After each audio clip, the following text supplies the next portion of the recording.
Brother. Oh, I don't hi, know how hello. Macho We're Man here. did that. Macho Man is here in the house. Oh yeah. Oh yeah. If you guys haven't noticed, it's a special edition of Indy by Night where we get to be us for the first time in like 69 episodes. Nice. It's 70. You missed it. Sorry. Whatever, man. I'm saying it now. I was dead when it happened. Giggity. Nice. But we're going to go around the room, introduce who are not playing this evening, and we'll go ahead and start with our Q&A, and we'll go ahead and start with Carter. Hi, I'm Warren, and I'm not playing Carter tonight, and would rather not be reading a book. Super excited to find out all the secrets. Next up, we have Dimitri. Hi, I'm Justin. I'm not playing Dimitri.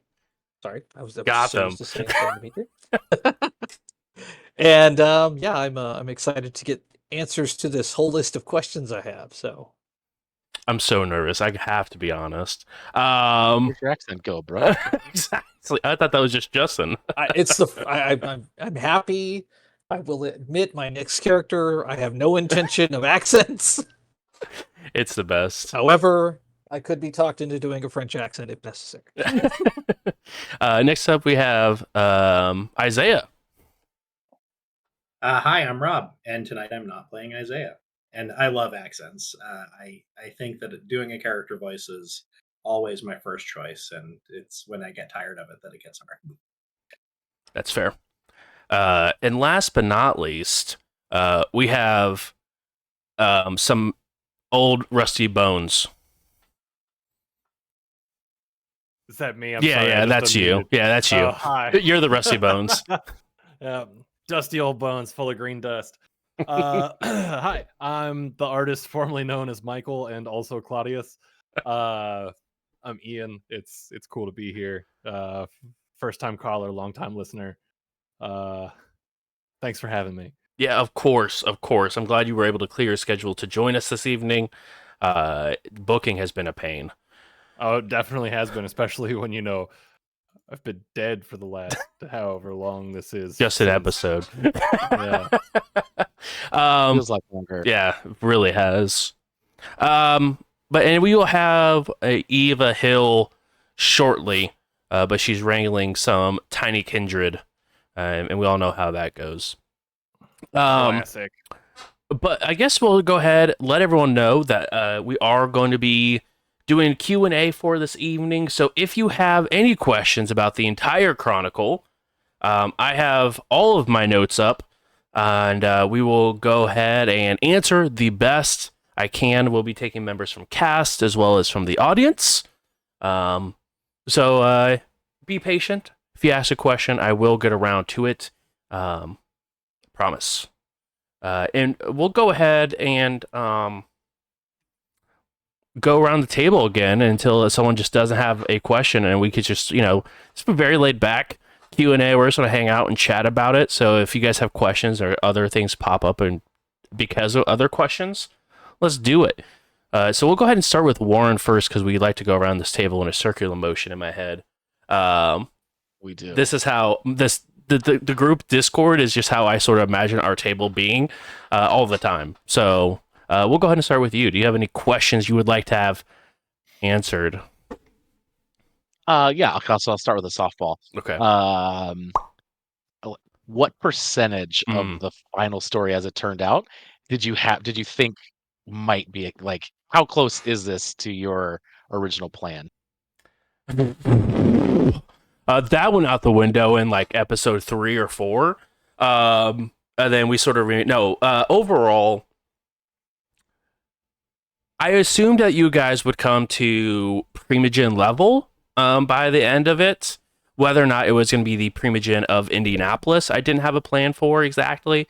But I did expect you guys to be in Primogen of some capacity.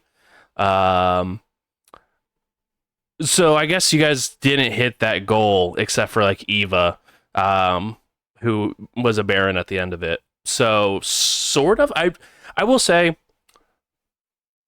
let me rephrase. according to the base original, none, because I would never expect this game to become an Anarch game. I was 100% expecting it to be a 100% through and through cam game, but I also never would have expected half my table would be cam and half of it would be Anarch as well. So double negative on that for you. I hope that answers a little of your question. Yeah, absolutely. The thing that I knew I could count on was like the Tremere saying a cam Tremere, and that was really all I had going for me after like episode 3. There were a couple of times it came close. Yeah, that's almost the time I threw the whole script away. I was like, if this can't be true, nothing can be true. Love it. Justin, what do you got? So this is kind of playing a little bit off of what Warren just asked. I would say when we blew up the rant and rave, one, what was going through your mind? And then follow up, how much did that alter your plans for the campaign? For like what you had kind of roughly sketched out, like how much did that drastically change things? It changed a lot because there's a lot of people that you guys would have had to butt heads with. And that's also why the territory graph for Terre Haute was so easy. Is because you guys knocked out roughly about 3 barons in Terre Haute with that bombing. And they just hadn't had the chance to fully re-grab their territory before the cam was able to put a foot down and put an extra little space out there for it. So it completely changed a lot that you would have guys had to deal with to get your territory. Instead of where it felt like it was able to just be given to you.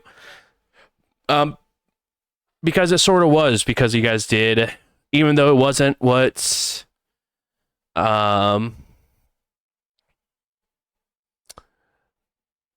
Prince wanted, you guys did him a rather large favor in reducing the amount of anarchs significantly. So I think we calculated it one night. It was like roughly like a fifth of the injured population went up in smoke that night. So it took out quite a bit of like kindred overall in that area. And even though it was an Avon, it was a large rant and rave where a lot of people from different places came to. So I got to change a lot of more of the anarch politics, what I had planned. And that kept me up for way too many hours. So thanks for that. I appreciate it. You're welcome. We'll go to Rob. I know you are short term here, but any questions, comments, concerns you may have for your duration? Sure. Well, I'm actually going to go back to before then and like it. You know, obviously the rant and rave and the corresponding masquerade breaching were formative for the Chronicle. But I wonder if at any point going through that, if you were going, they're breaking the masquerade, they're bombing all my kindred, someone's just going to come along and dust these clowns, and thought to yourself, well, that's the end of the Chronicle. Maybe we should start thinking about the next one. It's funny you say that, because behind the scenes, about 3 weeks prior to the Masquerade breach, where we forgot for a few moments that we were playing Vampire the Masquerade, I had a conversation with the cast and was like, look, you guys are lining up perfectly. Like, they're playing the politics. You guys are lining up to become Camarilla Primogen. Like, you guys, they almost had their whole court inside of Terre Haute.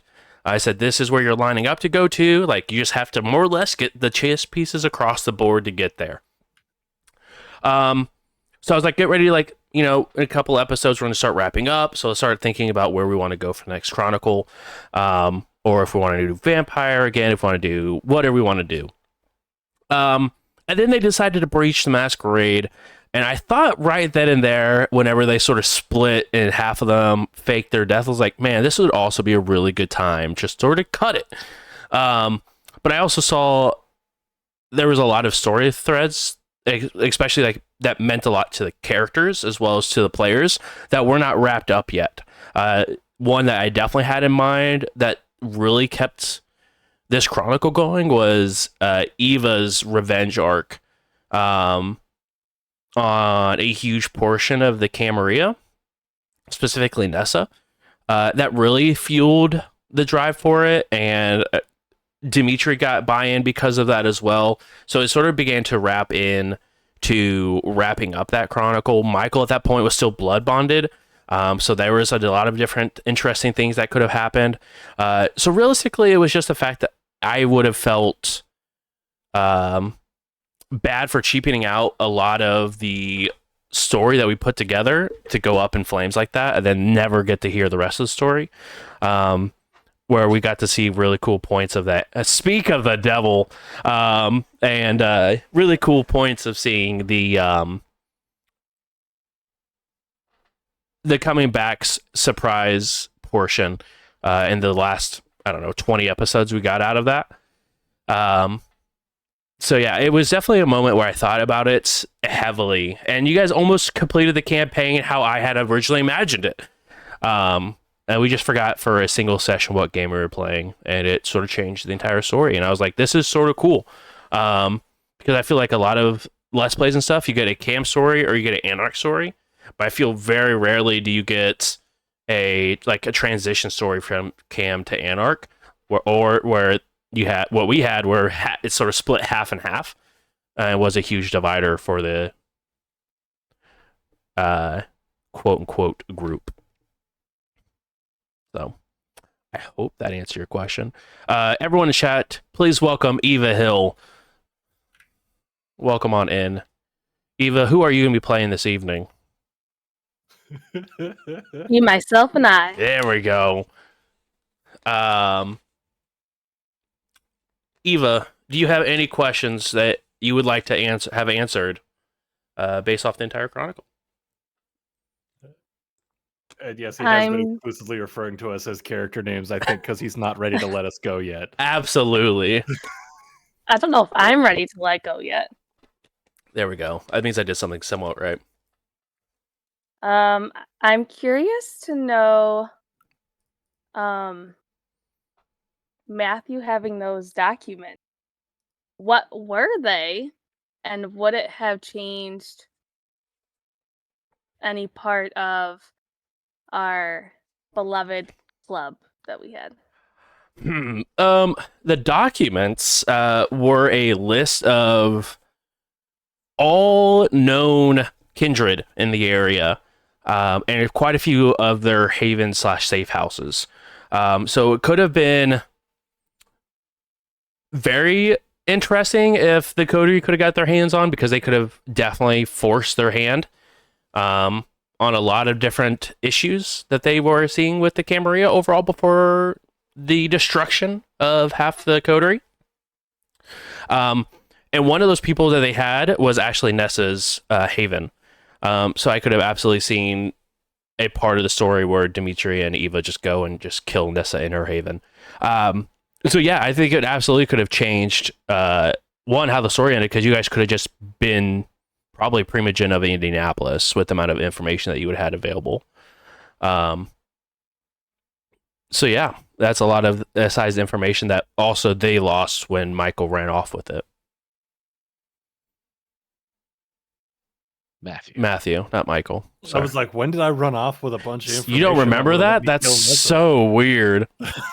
It does sound like them. Yeah. Shut up. They had it until they forgot they had it because they were, blood bonded. Shut up. It's a thing that happens sometimes.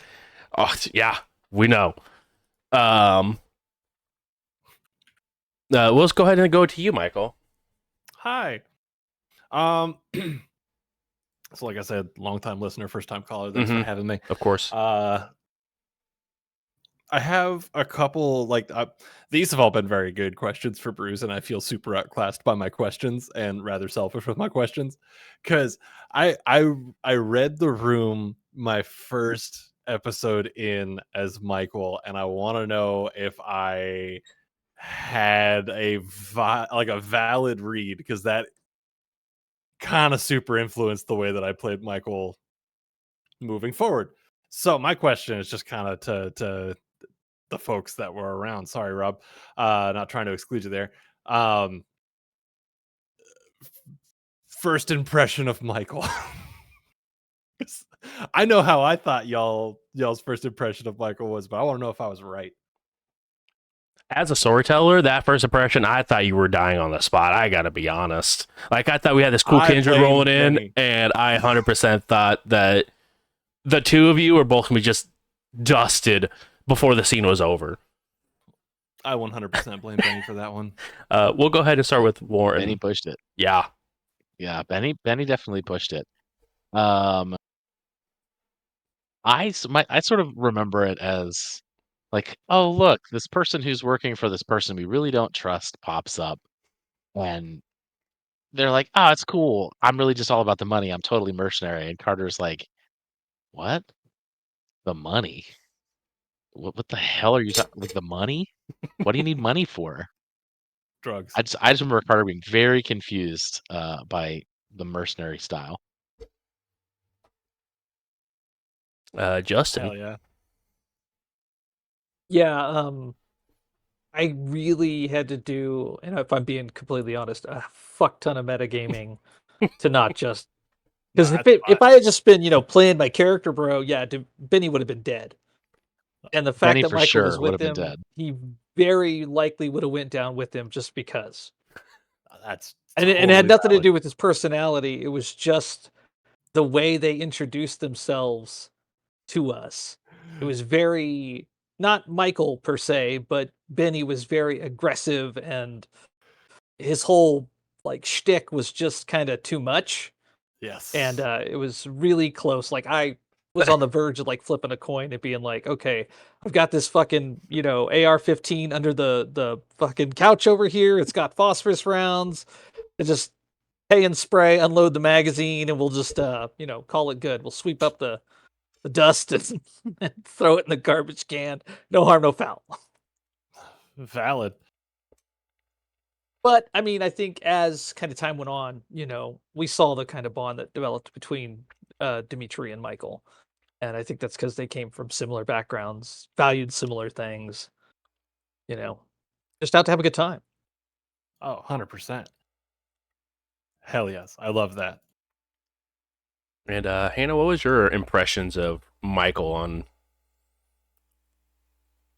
I think right off the bat, Eva could tell Dimitri was gonna just kill these two.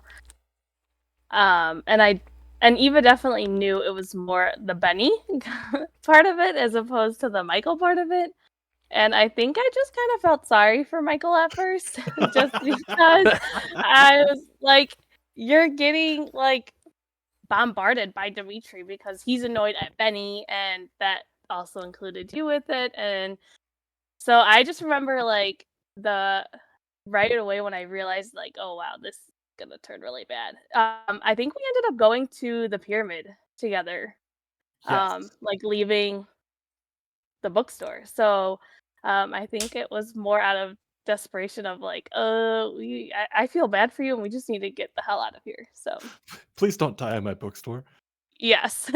That's bad luck for business. I just moved here. And Could we you already not die? exactly. I was gonna say we just had a spot and then we lost it. So I was like, let's not start all over. So Good question. Yeah. Good I love it. question. I love it so much. Uh, That's honestly pretty spot on to the way it felt walking into it. And again, that's obviously no hate to it. It was a precarious situation to show up in. But on the Michael side of things, it was like, good lord. We have a dude who I would try to kill me if I walked in like this. We have a guy who doesn't understand what the hell a $5 bill is and why it's important. And somebody who's maybe said 2 words this entire time. What the hell did I walk into? yeah, Like, seems pretty on point. that's a good way if I had voiced that to just be dead. Yeah, very much so. We'll go ahead and start with Warren. All right. So I will ask a more personal one. What was the deal with Bart? Like, what was his backstory? Was he a friend? Was he an enemy? Frenemy? Like, what was going on with Bart? Bart, the NPC that I didn't intend to be as close to this chronicle as he was. He was honestly supposed to just be in your one shot level, or not one shot, but like your session 0, and then just be forgotten about. But because you brought his name to the prince, um, and because it was on the border and a lot of things were sort of happening at this time, like Anarch were still full power, he was like, I'm still in need of a sheriff. Um, and so he saw him as a sheriff and grabbed him and picked him up. And then, I think he really just felt, as much as like most of the cast didn't like Bart, Bart really liked you guys because he knew that you guys were a shit show and he also is a shit show. So the fact that like he had someone to like bond with on that level, and then once he realized the only person that actively liked Bart was Carter, that's why he sort of like magnetized onto you in that capacity. But no, Bart was 100%. It's supposed to be like an NPC that was left off in that gas station, never used again. But you decided to bring him up into power, which completely changed what I had planned for that character. So, And he was behind the boopening, right? no, he was not behind the boopening. Who was behind the opening? We all need to know. That was actually Prince Costel.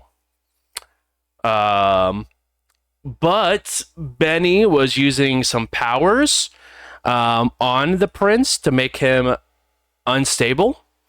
I can't remember the power exactly. Hold on, I have to look it up because now it's going to bug me. Benny or Sheldon? Sheldon, excuse me, not Benny. Sheldon was using hold on, it's almost there now. Books. Of course, I should have had these books pulled up. I'm so sorry. It's very unprofessional. How dare you? You can't work like this. You're right. When you're right, you're right. And usually I am. Well, Hey now.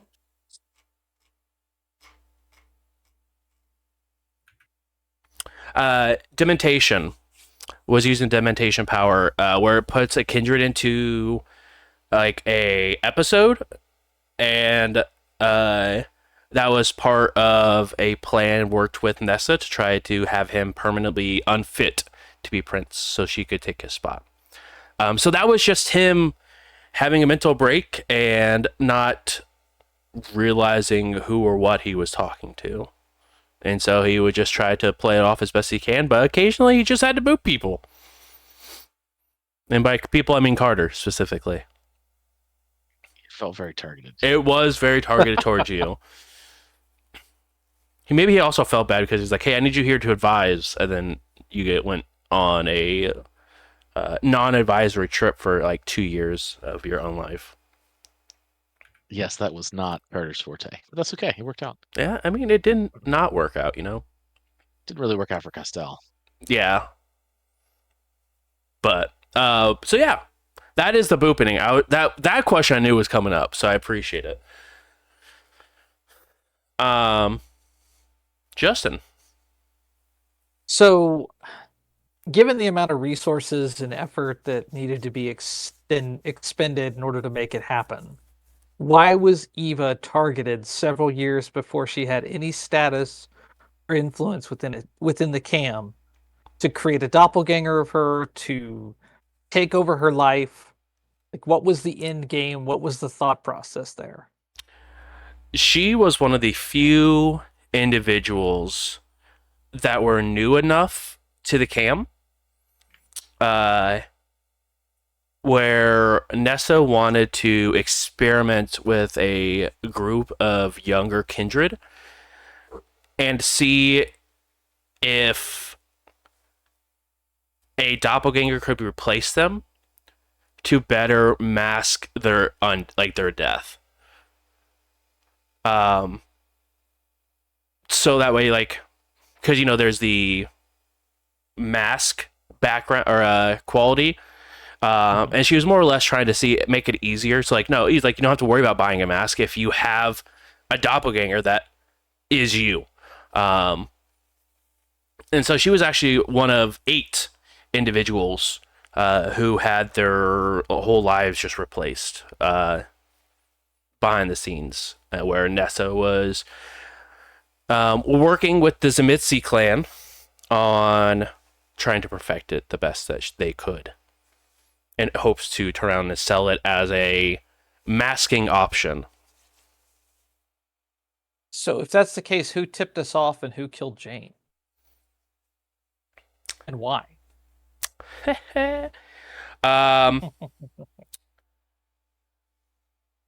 It was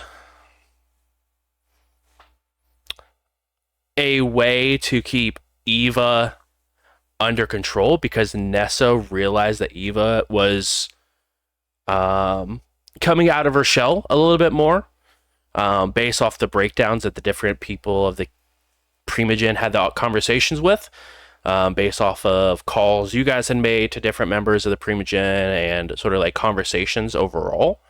And rumors of, street fights that happened, where Eva was becoming more and more of a threat. And so Jane was sort of the chain that kept Eva from becoming what she became.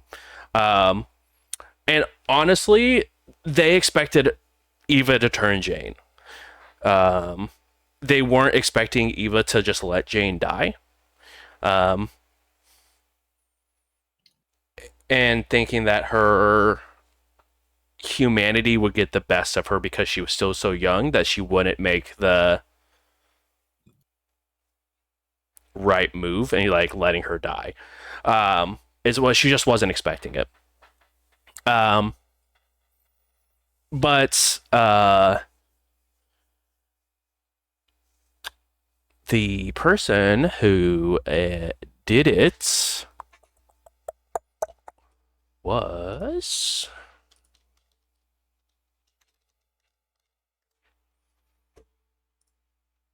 Sorry, I'm having to scroll a bit on the notes.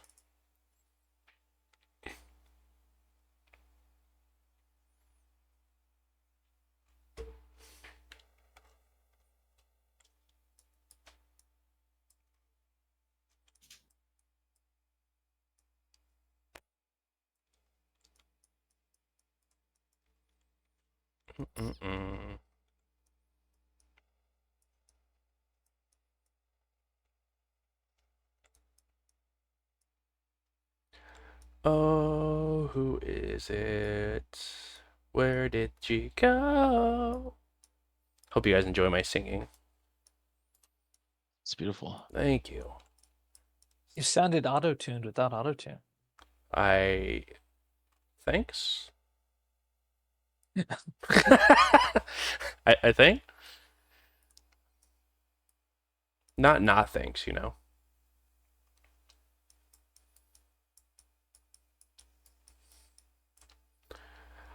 It was Haley who actually had dealt the damage to Jane.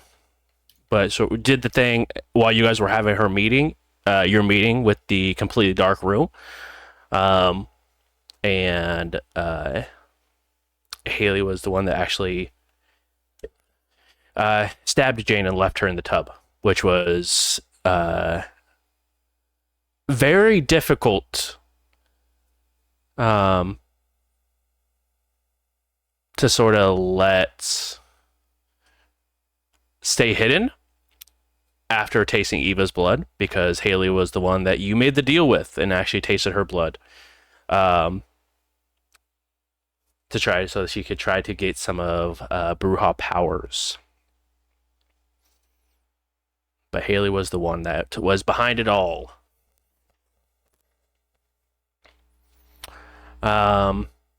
Speaking of that arc, Hannah.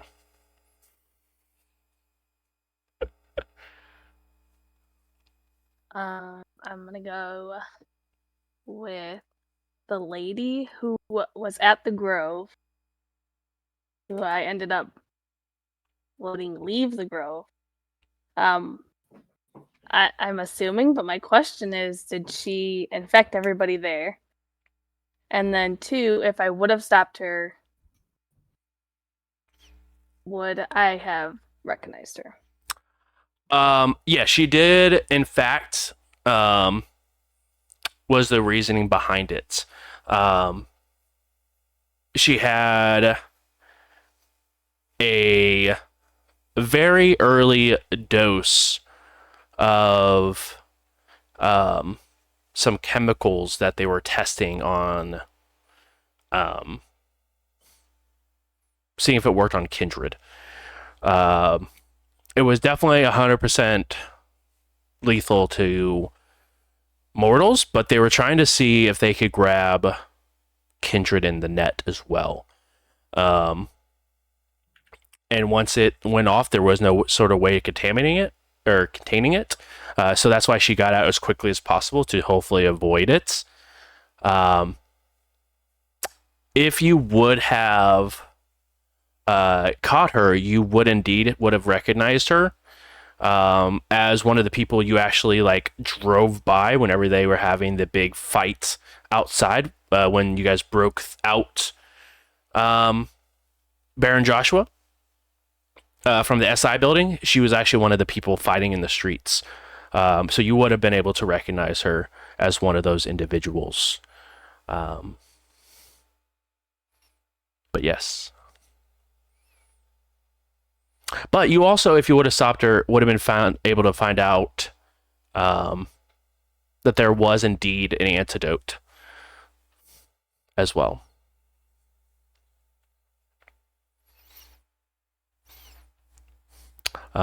Which also would have been, super nice for Dimitri's sort of wrap up. I hope that answered your question, Hannah. Yeah. Cool. Definitely should have stopped her. I mean, it would have been a good idea, definitely. But you probably would have had to break the Masquerade a couple of times to do it. Nah, it's not a problem. Yeah. For Eva, it's not. Putting the Masquerade back together, that's the hard part. Exactly. Breaking it's easy. Rob, what do we got? So I know that this applies to Dimitri. I think it applies to Eva, but for the two of you who are playing them, how early on in the Chronicle did you decide that you were going to wake up every evening and choose violence, and how was that to play?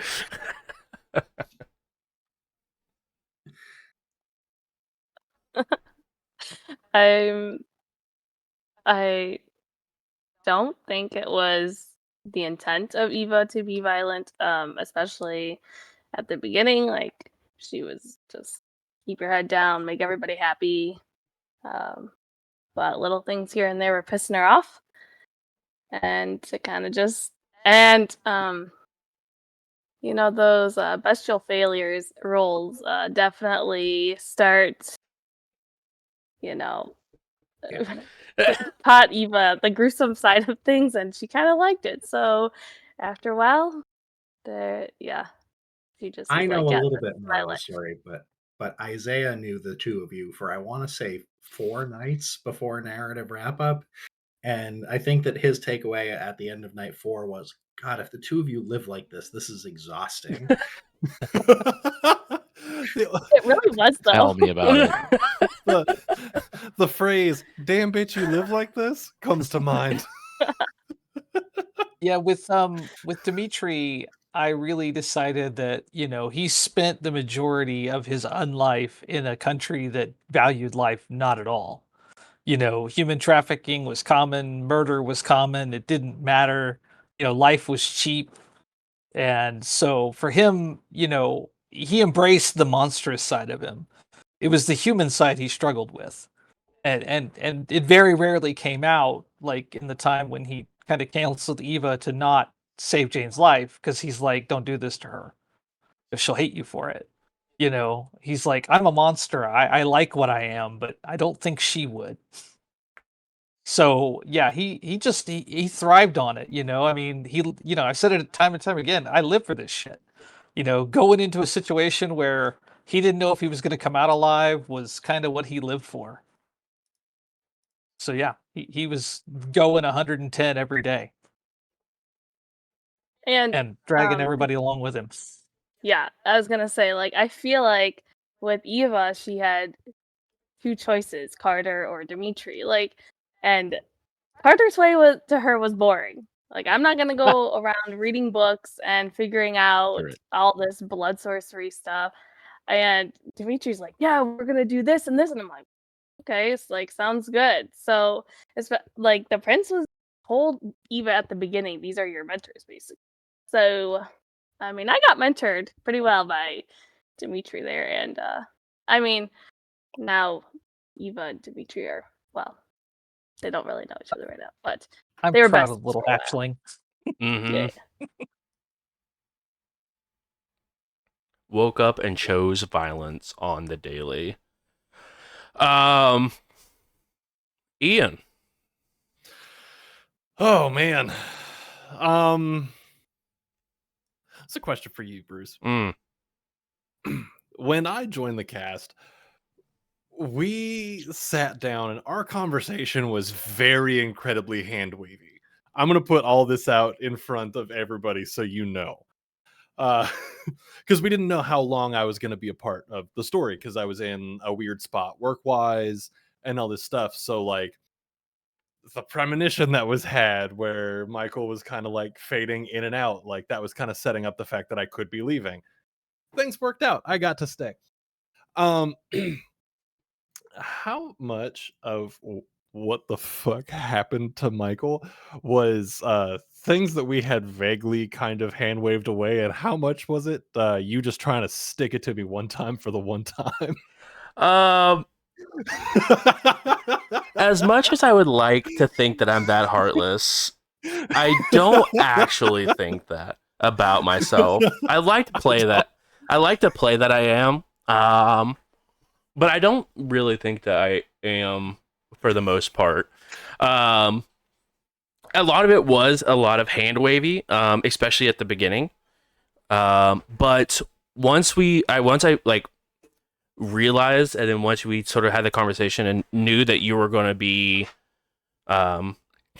permanently on the show, that's when I was actually able to start writing in some notes and like figuring out where you fit into the story and writing you into the story.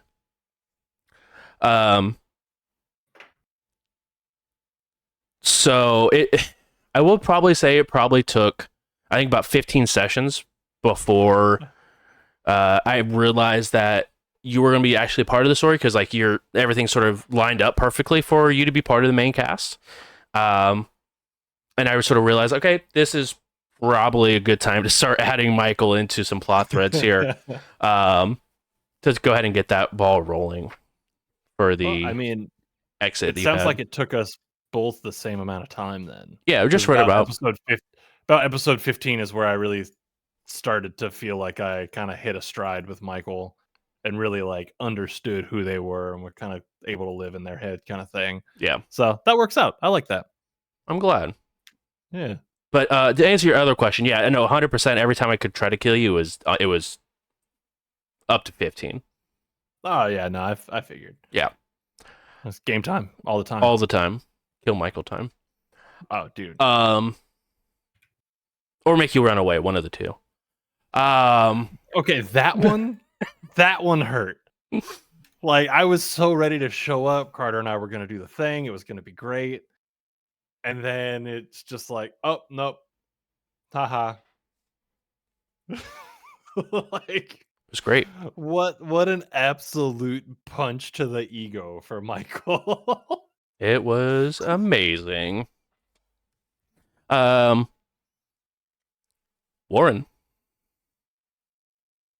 When did you sort of identify that Nessa was going to be the big bad, and was there an arc where she wasn't, right, where there was somebody else that was worse?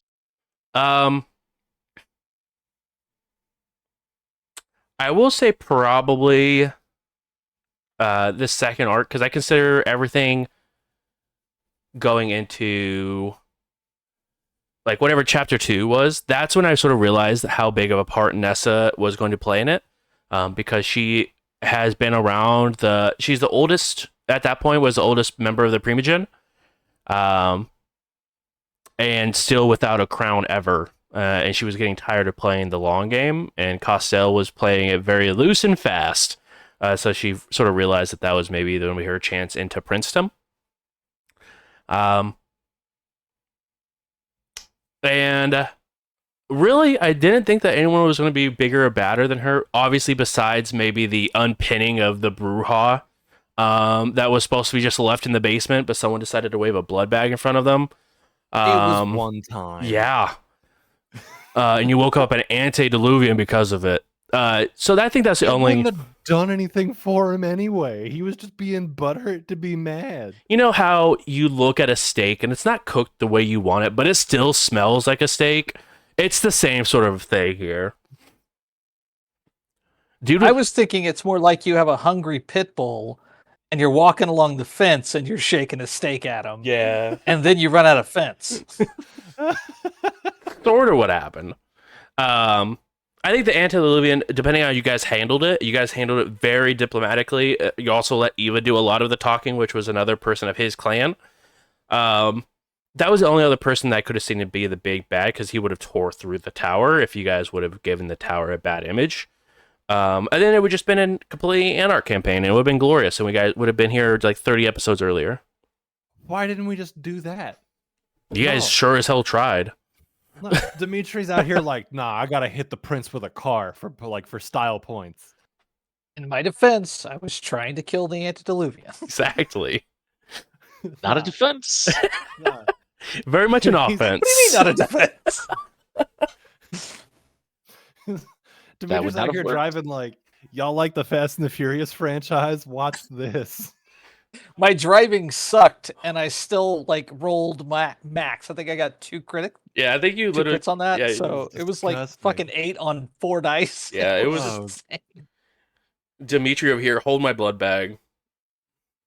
Very much 120 miles per hour, full smashy grab. Yeah. And that's just what it says on the dash. It probably you're probably fast. Probably. But yeah, I think the antediluvian was the only time I was like, maybe Nessa's not as much as the big bad as I was expecting. Justin. So kind of going back to the Eva story arc, I'm curious, when we went to Eva's apartment and were investigating, we found the safe and it held vials of blood and thin blood alchemy supplies. What the fuck was with that? That was the person that was Eva was a thin blood. They had to be some sort of kindred.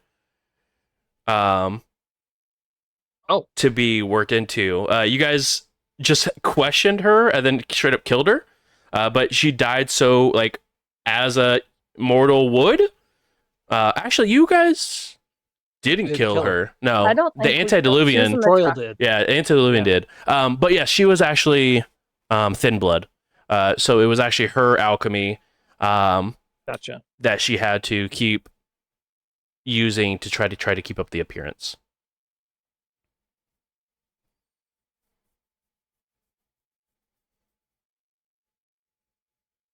That's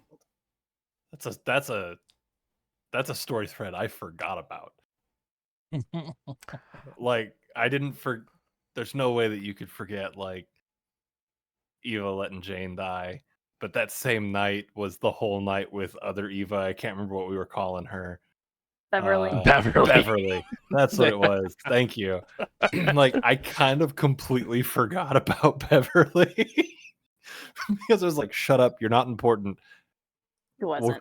Yeah, like you're Damn. over there. What was Nessa's head games? You know, she was trying to fuck with Eva, and that was the wrong thread to pull. Indeed, it was. She thought, like, she's the youngest kindred. It's probably the easiest, like, thread to hold on to. But little did she know she would die years later in a parking garage. Like a punk. Yeah. Wow. That is absolutely a kindred death I'm so upset that Michael couldn't be a part of. Like, I hope, because I haven't gotten all the way through the last. I got the spark notes of what happened again in the in the spirit of honesty. That's one of those ones that I hope to God that however Nessa went out, somebody went. Yeah, Michael would like that. Or maybe if you're doing if you're out there just like punching her a lot, you're like, yeah, that punch right there, that one's for Michael. It was a bunch of bullets straight everywhere. Then that bullet, one of them, pick one. That one was for Michael. That's fair. How many bullets was it? Like 5? It was like So 5. one for each person. Exactly. Oh, there we go. Yeah. Yeah, And the you 6 got to one for remember little that Michael. at the time, I think the only kindred from the group that she was talking to was Isaiah. Yeah. Who didn't know Michael. Yeah, exactly. So if Eva didn't have that thought, then I don't know that anyone was around to, sadly. It was a bunch of just other anarchs that were helping her. It's the way it goes. Hannah, what do you got? My question is for Isaiah or Rob. I don't know. I feel like we're calling each other all different things. So. You're welcome. Yeah. Okay, so the night that you had to like babysit Dimitri and I, how did you get that job, and how did you know about our past at all? I didn't know who you were, so I didn't know that you were the people that had supposedly died, because I don't think that X necessarily knew at that point. And I was already investigating who the new prince was going to be. I was trying to figure that out ahead of time and didn't manage to put the pieces together before Elysium actually happened. But legitimately, the information that I had traded to get as much prep as I had for Elysium setup was that I thought that Kindred were responsible for the bombing of the Rant and Rave, and that wasn't the Second Inquisition. Which, when I said that to another Kindred, they were basically like, "Really? Why do you think that?" So that was a thing that had the potential to get complicated down the line until everything got complicated differently. Complicated in a different sort of way. One of those like, hey man, that's an inside thought kind of conversations. Well, Isaiah did end up finding out, right? That, well, maybe not that we were responsible for that particular one. So I guess it depends on how good he was at reading the room, and I was playing him as being atrocious at it because he brought it up in a conversation with Dimitri and with Eva, and Dimitri was basically like, "Yeah, Eva, how did that happen?" And he was sort of just standing there like, "I don't know, it could be anything." Yeah, I forgot about that part. So I think if he was less oblivious, that he would have put that together. But no, unfortunately, he was really not insightful. And I think that was even before they were out as Dimitri and Eva, right? Weren't they still Jane and Jane Yuri? and Yuri? Yeah, he found out about the names Dimitri and Eva at Elysium. Yeah, very fast. I don't know what you... There's a dress code, man. The mask should not matter. You say that about all masquerades, okay? Calm down, Eva. It's all good. It's a bot, here we come. You guys are on your way, okay? You guys are very much quickly on your way. I'm good. Why do you think I was making connections, man? Yeah, I'm aware. I saw that line. I saw the stars aligning. I was like, if we really got to push this shit. All anybody had to do was tell Michael, we're doing this now. Michael's like, all right, gang, gang, we're in. Here we go. Hey, where's Sabat now? Do I have to get branded again? I don't know. They seemed like they were kind of buying into the Camarilla lifestyle. By necessity. I don't know. They seemed really like digging it. They had little offspring and stuff. So the conversation that I had with Bruce about it was the two influences that would have kept Michael out of the cam were dead, according to Michael. The brand existed. They kept the brand out of spite. Like, all right, you're gonna mark me? Fine. Like, here we go. Like, this, you're gonna get what you paid for then. Haha. I don't know what that proves. But like from there, with it just being Carter being the don't rock the boat, keep your head kind of person that Michael knew him to be. Just like, well, I'm here. I'm not dead. Time to start carving out a new life, I guess. And the new life was finding a way to be as Cam as possible without having to be Cam. Does that make sense? So it's like, what am I going to do? Here's a bunch of brand new kindred who have no idea what's going on. How do I help them? By telling them that there's options and playing it very cool and helping them learn the shit that I don't know. It didn't work the way I wanted, but it was completely out of like, how do I not die right now? I have one for the cast. Here we go. I hope you're ready. Going around the room, what was your favorite oh shit moment of the Chronicle? For so many. Yeah, because there's like ones for like as a player, and then there's ones as like the coterie, and I feel like there's a lot. The one that got me the most shocked was the decision to detonate Claudius and Lucas.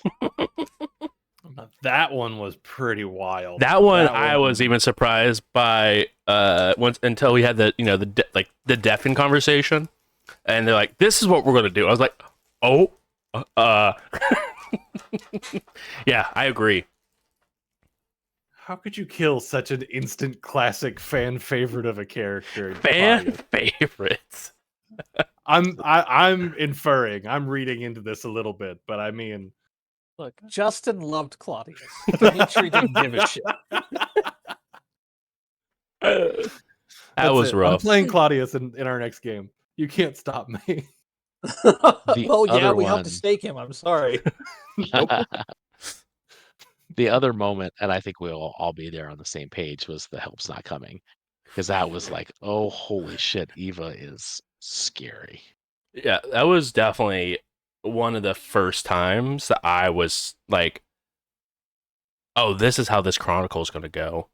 And I was just surprised that it was like the most like evil line and it came from Hannah. Like I was expecting like that level of line from like Dimitri, but like the fact that Evil like walked in and said that, I lost my mind. Stuff. Yeah, to me, that's where Eva switched from like, I'm a new kindred and I'm just kind of caught up in this whole mess to like, I'm a badass. Yeah, she definitely felt like a badass at that point, especially after Dimitri blowing up everything. She's like, "Oh, this is how we get shit done." Okay, like let's get it done. Blowing Then. shit up, driving a car through a gas station. Yeah. The amount of money that Russian you gangster guys shit. cost the cam to fix and hide shit was wild. Oh yeah, You I gave had Carter a money. lot of gray hair. I bet. Hey, you gave me a lot of gray hair. The princess pulling me aside, like, oh, you got to keep these two in line. How the hell am I supposed to do that? Bloodthirsty. I don't know. Just do it. I think one of my oh shit moments was when we went back to kind of investigate the rant and rave scene after the explosion, and SI was on scene investigating, and fucking first roll, Carter bestial fails and turns into like a feral Yellow. woodland child and starts stalking through the trees, Right. eating FBI agents. Yes. Yeah. Yeah, exactly that. I was like, oh, we're fucked. Like, somebody's gonna miss these people. They've got radios and shit. We're fucked. By that point, our body, like, that was, I don't know what I expected this game to be, but once we blew up all the Anarchs, it was its own thing. So our body count was high from there Definitely. out. Yeah, You it's know, sort once of all true. the Anarchs were dead, I was kind of just like, fuck it, let's see where we go. That's what Like, you just said. well, exactly. I mean, because like my one-on-one game was like, oh shit, I accidentally killed a ghoul. Better dispose of the evidence. And I was just, all these like long ass, trying to figure it all out, just to cover the tracks. And then 2 episodes in, and we've just murdered 50 Anarchs. Oh, okay, this is different. This is not what I was expecting. So I liken why Dimitri behaved the way he did to basically PTSD. He came from Russia after his entire fucking clan had been eliminated. Yep. He literally got away with his sire and 3 of his brothers. And that was it. And so he was really serious when he first landed, but then he got friends. And he's like, I got friends again, and kind of reveled in this idea that, this is his new family, because for him that was loyalty and family. That was kind of his shtick. It didn't matter what clan you were from. He didn't give a shit. That was the least important thing to Dimitri. It was, whether you were loyal to him and he'd be loyal to you. Yeah.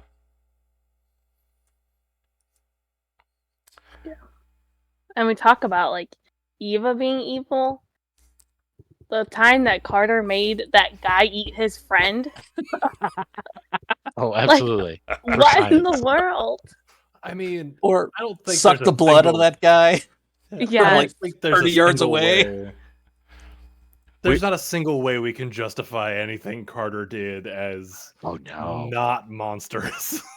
No, Carter was very much like completely has no morals, no ethics, is just curious about blood magic.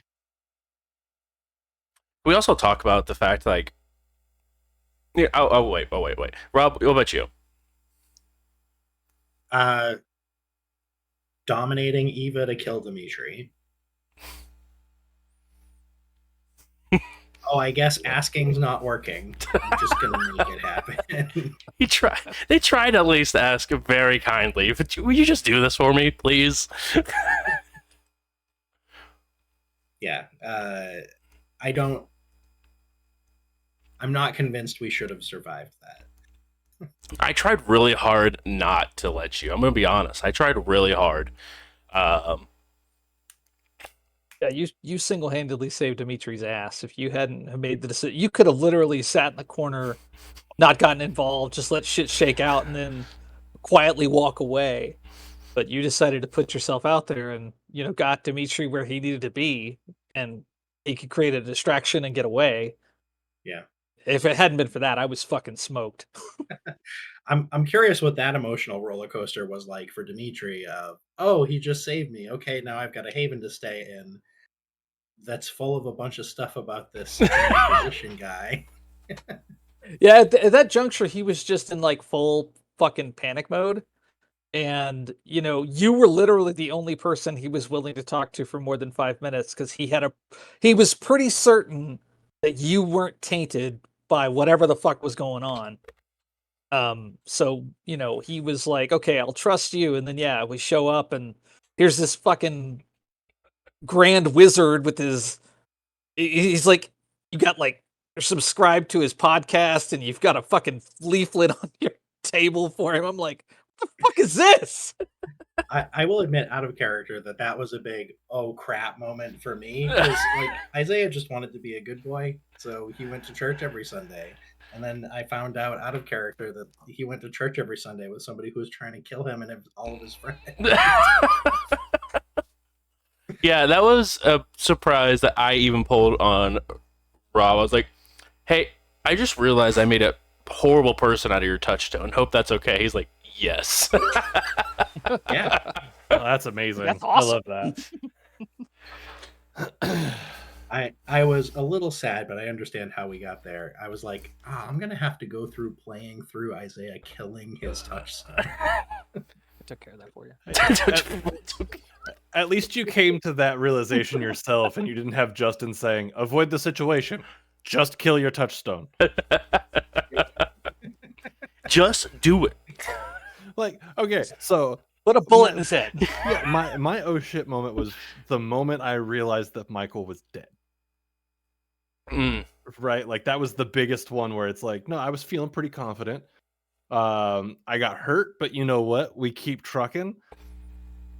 One bullet should have done it, but a second, fine, double tap. That whatever. That's how you do. That's how you work. And then Michael died, and I was like, oh fuck.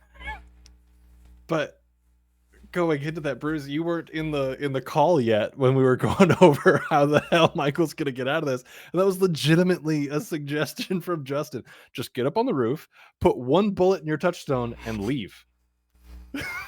As long as you feel bad about it, nothing bad happens. Yeah. Just feel bad, man. You might lose a point of humanity. I mean, it's okay. Live to fight another day. It's like, and I was trying so hard to figure out how Michael could justify doing that, but there is no way. There's zero way that Michael would have just walked up on that roof and been like, "Hey, dude, sorry." Bop. Yeah, that makes sense. It's like I intended it Different that way or strokes for something. different folks. I think my favorite moment to watch as reactions was when you guys held the party at the Grove and Baron Joshua walked in on a leash. And just watching all of your reactions was just amazing to watch. That or Benny putting his foot in front of Baron Joshua to lick. There That's hard. That's hard. It was rough. That was are rough.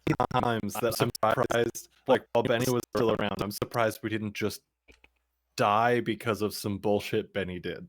I mean, realistically, like that move is like the most Cam thing that someone can do. Like that was like, no, this is you are Cam. Like you just made an Anarch Baron lick your boot. That's why he got over with the cam. Yeah, that's why he got a nice cushy fair. job with the Cam, and while he had a childer. We just had such a unique perspective as a coterie because we were a camp coterie stranded out in the middle Yeah. of Anarch territory. So we were all just like, I'll just do what we can to get along with everybody. Yeah. But Since do what we picking can fights to you get can't along win. with. But do what we can to get along with everybody. You meant specifically make sure we kill as many barons as possible, right? Or kidnap Well, or with the kidnap them Before we and moved to turn them Terre in. Haute. Or kidnap them from the Pizza Hut or Pizza King and then turn them in shortly after. In our defense, he was already fucked up when we got there. Uh-huh. That wasn't Carter's original plan at that point. I think I got talked into that one. Into delivering Baron Anson. Yes. Well, we had to take him to the butcher to get him saved to begin with. And then it's like, what the fuck are we going to do? We can't keep him here. And Michael was compromised.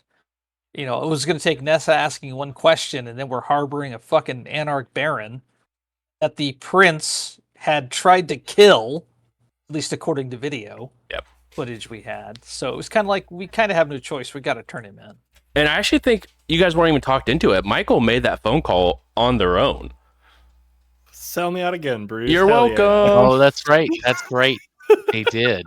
They made that call for you guys, and you're like, oh, I guess we're doing this now, because you guys had to be talked into, like, can we actually go around Nessa, or is this something we just have to deal with now?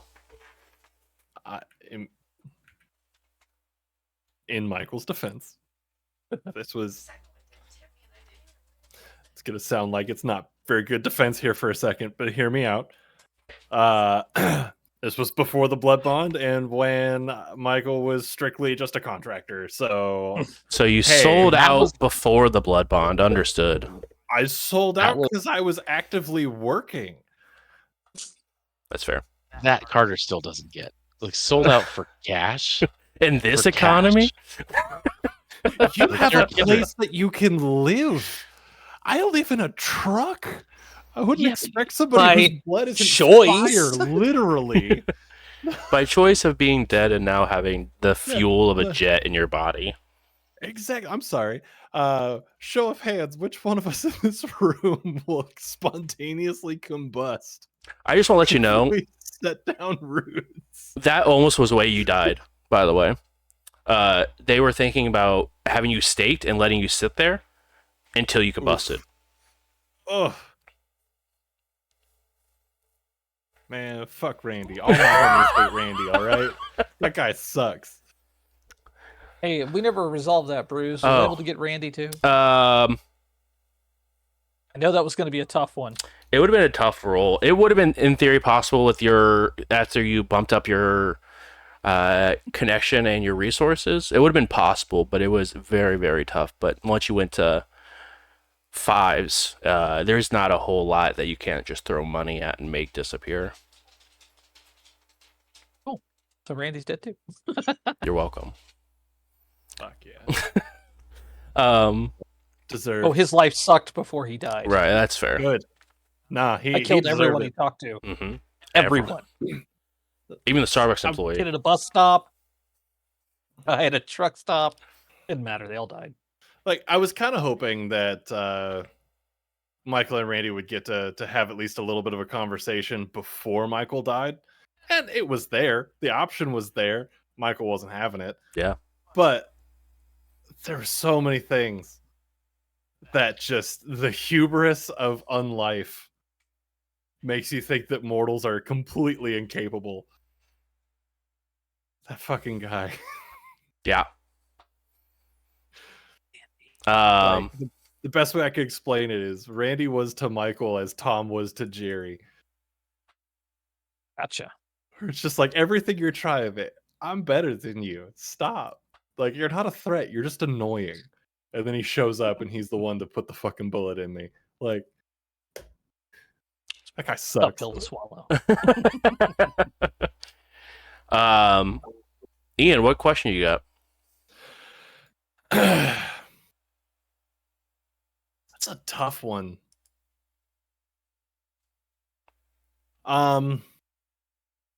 So I know that, at least I hope it came across pretty quick that especially after Michael became compromised through the blood bond and stuff like that, that's really when Michael started to become like the ride or die that they were towards the end. This is actually a question for Rob regarding Isaiah. Should things have shook out a little different? How invested in this group was Isaiah? Like we're talking just after the rant and rave, or not, like just after Elysium, right? Mm-hmm. Where it's like, all right, nothing terrible's happened yet. We could all be like cross lines homies. Yeah. Like, was that something that you were even interested in? Because Michael was open to opening the circle up and accepting somebody else in. I tried to build him specifically to fit. So, yes, but the reason for it was he was meant to be a study in contradictions. So he was the stereotypical loner Nosferatu who had just reached a point where he was so friggin' lonely that the fact that Dimitri was like, "Hey, dude, come party with us," he was like, "I'm with him. I'm with him until I die." I love that so much. Oh no, you gave me a hug or an infection. I'm your problem now. Very much was Isaiah. Yeah. Oh, that's Yeah. amazing. I full on love that, and I'm so actually sad that Michael and Isaiah didn't get to know each other at all. I mean, I think that he would have been a very weird fit for the group because he also was embraced for Potence to be like a sort of assassin whose goal was to have humanity 10 in a group that was basically like, we cap out at 5, otherwise decisions start to get awkward. It's so true. I mean, X. so hold on. Was I the only like? Was I the only one above 5 before Isaiah came in to play, humanity wise? I think Eva was at No, I thought it was 6. I think Eva was at 6. I mean, it was close Carter enough. started at 6. No, Carter was 5. There was a really bad stain roll early on, and then the Diablerie. Yeah, I think he started at Probably 7 5. to start, and then really bad sand Oh, roll. Jesus. And then Diablo, you're just like, yep, you just by doing it, even if you're successful or not, just by doing it, you lose a stain, or you lose a point of humanity you lose all one. Yep. Like there is no save for it. You just lose it. Turns out consuming someone's immortal soul is not a good move. Yeah, probably not. Well, It's worth a lot of XP though. weird how the soul works that way, right? Yeah. Michael was humanity 7, all the way up until the Wow. end. Yeah. Yeah, like Impressive. So, without talking, I feel like I'm talking so much about Michael. I'm No. sorry, guys. This is what this is for, is to talk and think about people's like Well, behind the scenes. I have a terrible time in this game playing Kindred Game of Thrones. My mind doesn't work that way. So with Michael, I just built a Kindred who was mostly pretty honest and kind of gullible. Checks out. Because I mean, like, not everybody can be a fucking queen on the chessboard, right? Sometimes you just got to be the pawns. Michael was like a knight, probably. Not a rook. Not as cool as a rook, but threatening in some situations. I like it. Very specific ones. Mm-hmm. Warren, what do you got? So I guess this is for Bruce, but also sort of for the whole table. Okay. Was it weird that we didn't have anybody that was particularly facey and wanting to be the prince or baron?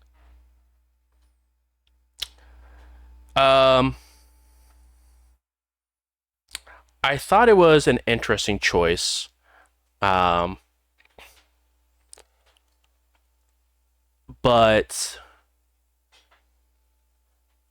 I honestly thought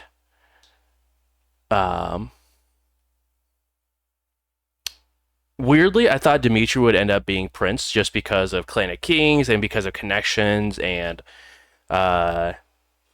resources being really high, like that they would just be the default prince and it wasn't going to be like a charismatic prince with like just go and get this done and I'll pay you well type of prince. So that's where I sort of expected the story to go, honestly. Where when I was first coming with it, it's like, you know, at the end of this chronicle, Dimitri's going to be prince, Eva's going to be enforcer / sheriff, and Carter is going to be either advisor or reading a book in Chicago. It's one of the three. Like this is how this chronicle is going to end.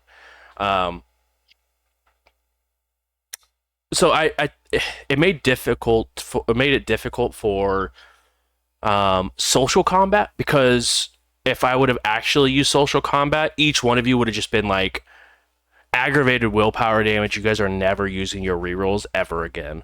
So I had to RP it more versus like the dice rolls, and I still try to do dice rolls on like really, really important situations, like trying to like when you guys were trying to make some way and become Prince of Terre Haute, like I still had dice rolls right because that's game-changing events that were taking place or conversations. But overall, I had to sort of ignore part of the rules because it would have been fair for you guys to get smacked with their charisma dice pool, and then you guys just like, oh, I have 2 dice to roll against this. I guess I'm taking 7 points of aggravated willpower damage, and I'm never the same ever again.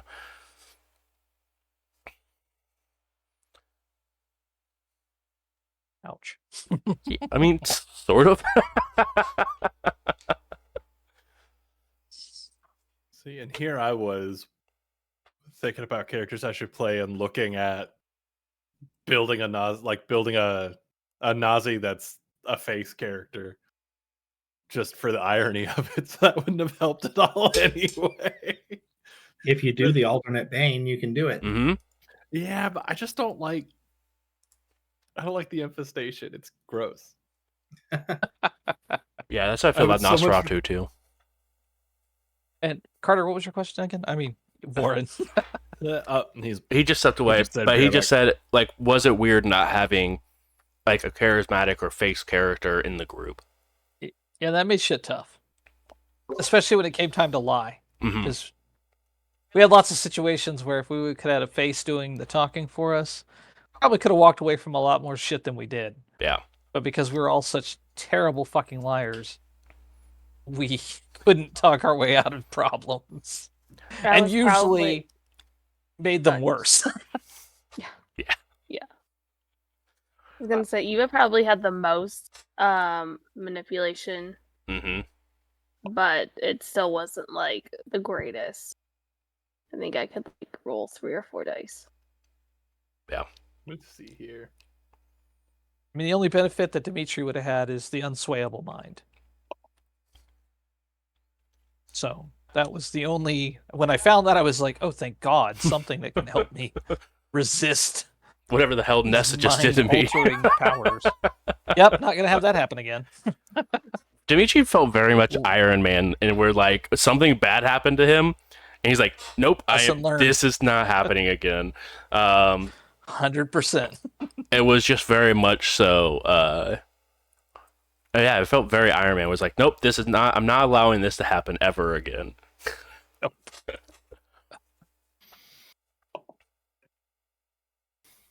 But I feel like with you guys had a decent pool overall towards the end, because so many of you guys had all or daunt, where you guys could have activated those powers and gained extra dice. That I felt like at the end, you guys had like a decent face group overall, as long as your powers were active. I did try to keep the average down by having a manipulation centrifuge of -2. That's solid. That was solid. That really did work to really help that average out. See, between you and I, we just factored out to 0. So Yeah, see? Yin and yang. Yep. That was an area where you could tell we didn't sit down and build the coterie together, right? No, but I sort of loved that, right? Like it forced, like you guys had to deal with problems in a different way. I mean, of course, you guys went at like to 10, sometimes, but it made you guys like, we know we can't talk through this. So like, how? I think there was even like the thing I think of is like the meeting of sires, where you guys were like, we can't talk our way out of this. Like, we just don't have a talker. Like, so how do we get out of this? Type of thing. Where you guys had to problem solve a little bit to try to get around the inability to have a conversation. Yeah, that was definitely interesting. Yeah. So I have a question for the table. Mm. And this is a fun question. It's a hypothetical. Okay. All right.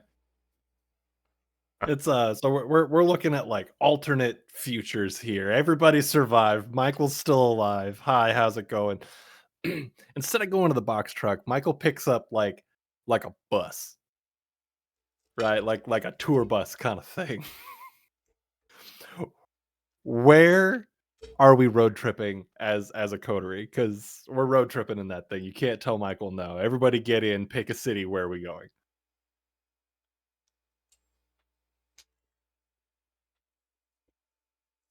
I want to say somewhere in Alaska during the 6 months of night. All right. I'm here for that. Never done that. Sounds like a fun time. That sounds great. And then, we could also just like walk across the Barrett Strait right there and go see your home. Oh yeah. Quick little day trip, right? Russia's pretty Yeah, small. man.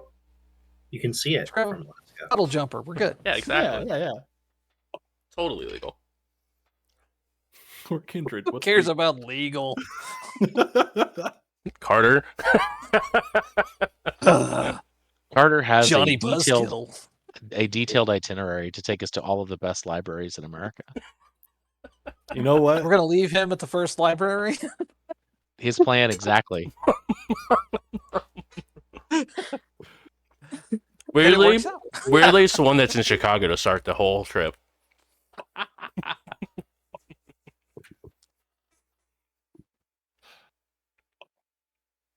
Where's Eva going? Where's she taking us? I was going to say Canada. Hell I yeah. don't care where. Somewhere. Love it. I'm here for that. Rob, where are you Isaiah's taking on the this bus group? too. Where are we going? Where's this road trip going? I have no idea where Isaiah would want to travel. He was very much a homebody. I think not knowing the group's past, he'd have initially wanted to go up to the Northeast, somewhere around New York.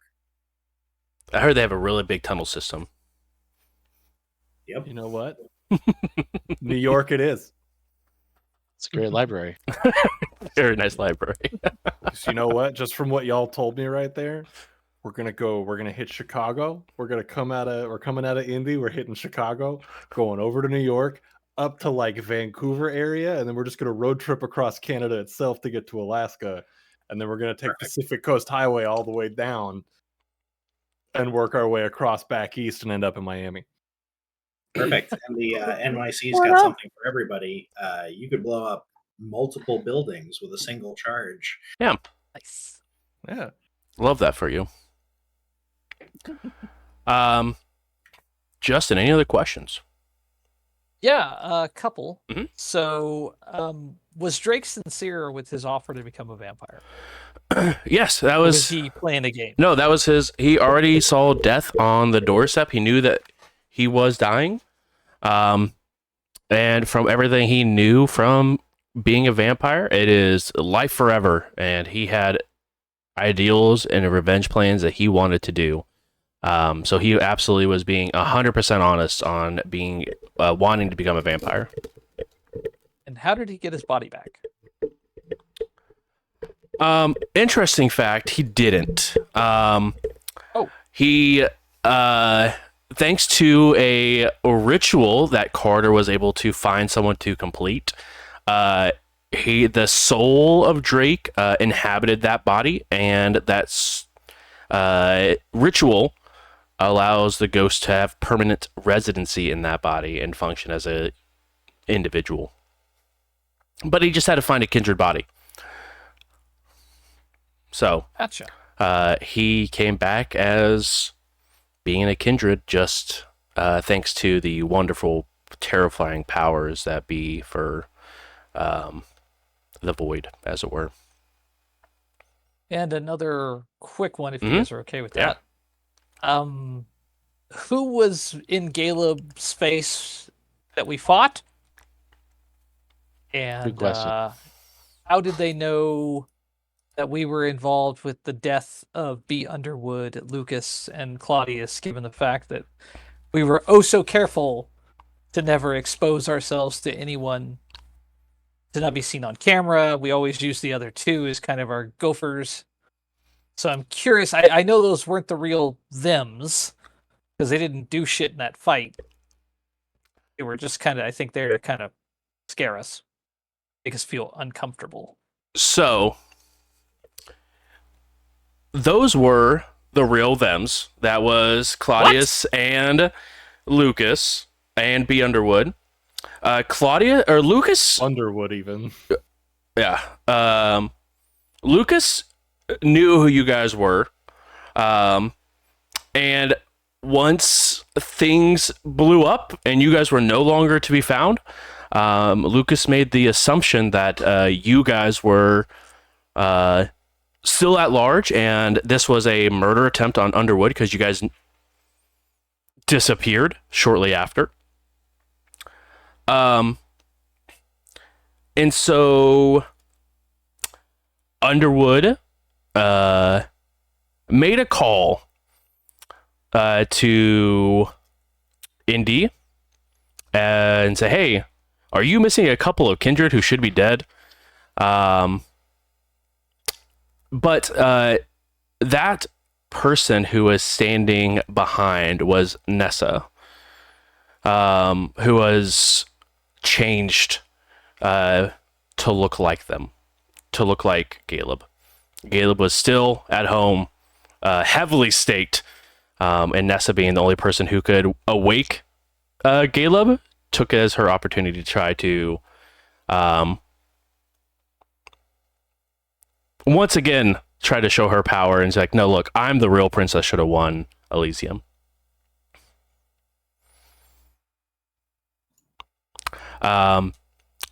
Which I tried to subtly point out, like the fact that like stuff shouldn't have been back to normal with Jordan still working in the princess office with Michael passing by.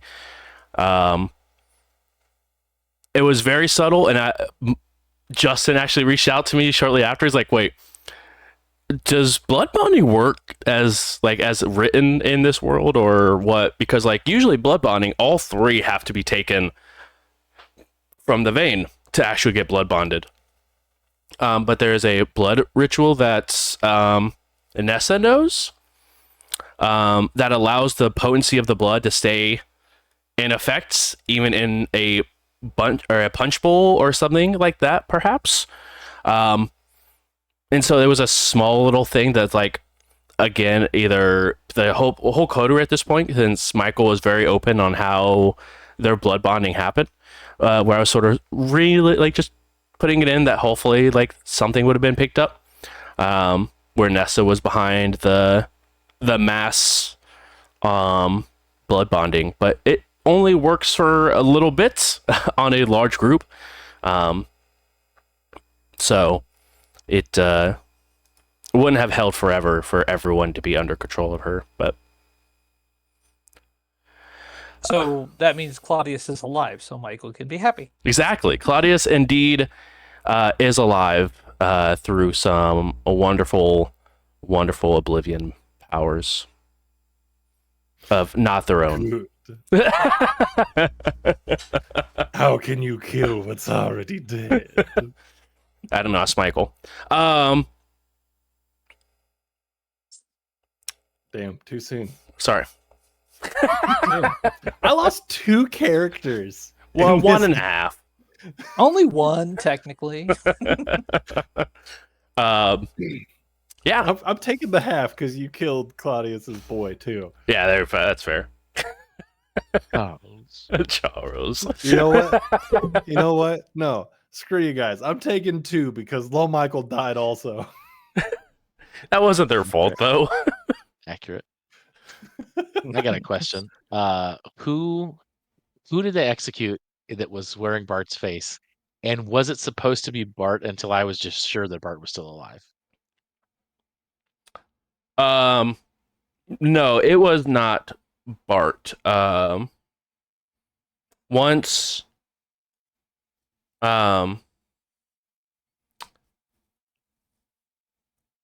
let's back it up. Michael wasn't the only person who was blood bonded by Nessa. Bart also was, so he had to do a lot of things that Nessa told him to do. And once the information got out, while under her control, or the person that she told to go like make sure, because she told Bart to go and look and make sure that and verify that Dimitri and Eva were dead. She needed Bart too much to be lost through an execution like this, and so told Bart to go ahead and make someone to look like Bart. And Nessa, being the power she was, asked them very politely if they would go and lay on that and pretend to be Bart. Nice. So you were definitely correct where you said Bart was too smart to be able to do that, but it was less about... I mean, Bart would have probably just left, but Nessa was trying to play more chess, so her pieces were still on the board. That totally makes sense.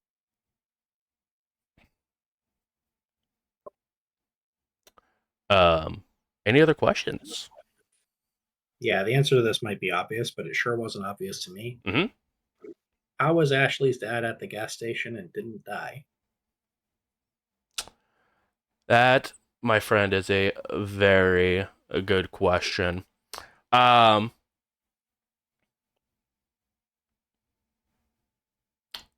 very long time ago, at the first gas station, Eva had just warned someone that help wasn't coming. Carter was the only person doing like outside security at that point. And got the phone, deleted the evidence, and told that person to, no, you killed that person, I'm pretty sure, and put him in a Shot trunk. Yeah.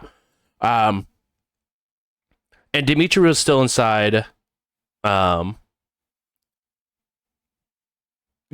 and trying to put stuff inside of cars to make sure people disappeared properly, as well as making sure the vehicle, the SI vehicle that was there, was removed, like tracking and stuff like that. So there was a lot of things that was going on, where a lot of people were sort of preoccupied at the moment.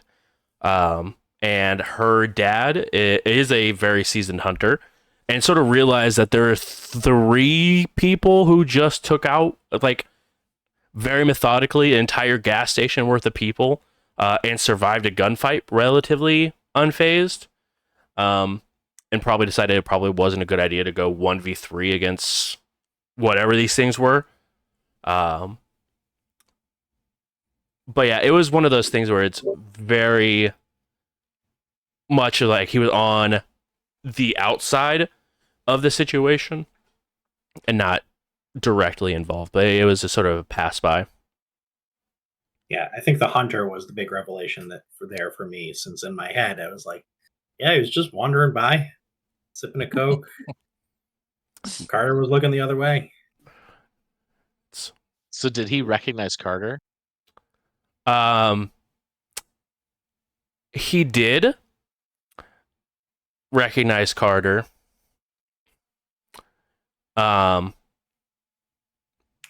He just, he knew from dinner how long you had been seeing Ashley, and didn't know if this was like your territory to fight, for him to fight on or not. Where he very much is like, from at least what I've seen of the sheet, very much methodical in it, and he's not going to take a fight with a vampire on their turf. So was definitely trying to, like, that's why he was like, good, keep tabs. And especially now that Ashley's with you, he has a tab forever. Does he know that Ashley's a kindred? No idea, because she's the thin blood, so she's not showing any sort of signs of being a kindred. You should have just haha. Your daughter's a thin blood. Yeah, because that would go well for Ashley. Yeah. I She was going said to she say wanted- that's it's bound to be a tough conversation someday, but that might be for a different time, right? It's not a Carter issue right now. No, I feel like I feel like Carter, Ashley, and Bart chilling in Chicago are probably like relatively calm. Yeah, probably. Oh, I'm sure. I mean, you're going to do whatever Ashley tells you to do because you're blood bonded to her. And Bart is just a good friend. So he's like, yeah, what'd you say, Carter? So really, like, Ashley is just like playing with multiple chess pieces where she only has to control one of them. Oh, so y'all just made new Nessa. Okay. I was going to say, how far do we have to fast forward before Ashley is Nessa? I mean, it's pretty. It would take a very long time to fast forward that. But if Carter got their way and started to allow it, like getting Ashley to start diablerizing people, it's not unthinkable. Yeah, that honestly, that relationship goes one of 2 ways. Like Carter drags Ashley down into monsterdom and basically creates the thing that kills him because he's blood bonded to her. Because at least as far as I know, he only has 1 level of blood bond, Yep. and it was his idea, not hers. because Carter was so torn up over losing Dimitri and Eva that he just like needed to feel something, and so like fucking sign me up. It worked for Michael, and so but so she wasn't trying to manipulate Carter. Right. Whether that has changed, I don't know. Or I It think worked for Michael he is an redeems it. interesting take. Yeah, that's a hot take. I definitely want to know more about that line of thinking. He was. I mean, he was making bad decisions in a very dark place. Valid. Valid for You both win this parties. time, Gadget. Exactly. So who was behind the attack on the hunter? Or when he showed up like a bruised turd, Yeah, he that got was gonna jumped be by the some next guys. Was question. that story relevant or was that just something random? No, that was. I mean, it was relevant to overall plot. Where he came back after,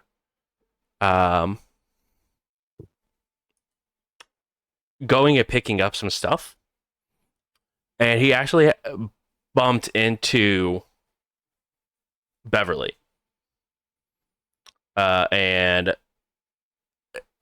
was threatened to like, hey, you need to deal with this, or otherwise, Eva's gonna have some real problems. And so was beat up and dealt with that way. And then, you know what happened? Wonderful power of forgetting. And so he just like, yeah, last thing I remember is being beat up by a bunch of hunters. Because changing minds is a wonderful power. Super useful. Mm-hmm. Got another question. Yeah. If everybody's okay with it. The SI raid on Elysium, was that part of Nessa's plan or was that just something bad fucking timing? It was bad timing. It was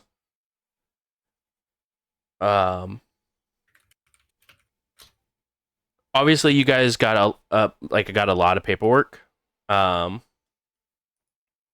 Or Matthew got a lot of SI paperwork on havens and stuff like that, but didn't get all of it. So SI, once they were looking at different havens, saw this invitation to Elysium, and SI took it and ran with it, and sort of just showed up knocking on their door. So it was not Nessa's plans, but took the most of it and tried to like be the hero, and be as maybe like try to hurry up and like win you guys back as the good guys. Her scene to try to cover up. Stake Caleb. It's a lot of Dude man was staked to a chair. She could have killed him and nobody would have thought it was her. And then she would have been the next in line for Princeton. Nessa is also the kind of like the cat and mouse game, but she really likes playing with the mice. Gotcha. Where she wants to do it, but she doesn't want to just like be given it, right? She really wants to be like to be able to show you how I beat you in this big game of chess that we're all playing. She has to monologue to somebody about how she exactly. Yeah, she's the Bond villain that chess really was playing horseshoes and hand grenades. Exactly. So no, SI was not her calling, but she was just trying to make the most of a very bad situation. I have a quick question if nobody minds. Go ahead. So Eva, do Eva and Carter still talk? Because when Carter last left you, he was certain you were going to your death. And I feel like as soon as he realized, holy shit, she's pulled it off, he would have had second thoughts about leaving. Fairweather friend. I think Eva would definitely keep in touch, especially because she knew or assumed very much that you were blood bonded. So, Yeah, I probably would have checked in like once a month, like, hey, you still alive? You still good over there? Especially because I knew that I saw her dad at the gas station. But I actually Totally. never got to Yeah. tell you that. I'm sure at some point maybe it comes up. Never. Just gone. Yeah, if we meet face to face, not over phone. Look how much Eva's learned. I guess at this point, if anyone has any questions, we could just popcorn it. I have one more. Yeah. Why did Bart lie when he said that our bodies were there?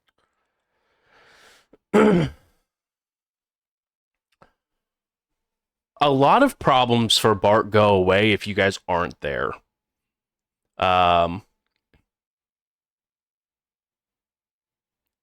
again, you guys didn't like Bart, but Bart really liked you guys. And so he sort of lied and just hoped that you guys would go away, like fake your death and never come back to Indy ever again. The sane choice? Right. And then just hope. Like, bro didn't even know us. Right. He's just trying to really hope that his problems go away because of like what Nessa was like overall like wanting him to do. Where you guys becoming the rowdiness that you guys were, if you guys are gone in the wind and just dead, or at least the Cam thinks so, he doesn't have to go hunting for you guys, which he doesn't really want to do because he did see you guys as not enemies, and didn't really want to have to hunt you guys down in that capacity. Also, he didn't believe that he could hunt either one of you down, but especially the pair of you. We're not gonna he was not gonna win that fight. And so he realistically did it for his own sort of safety. He was like, yeah, I don't have to deal with this problem anymore. They're just gone.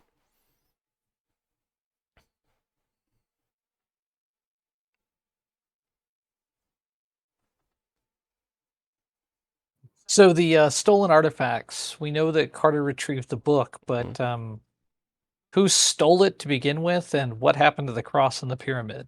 Were they ever recovered?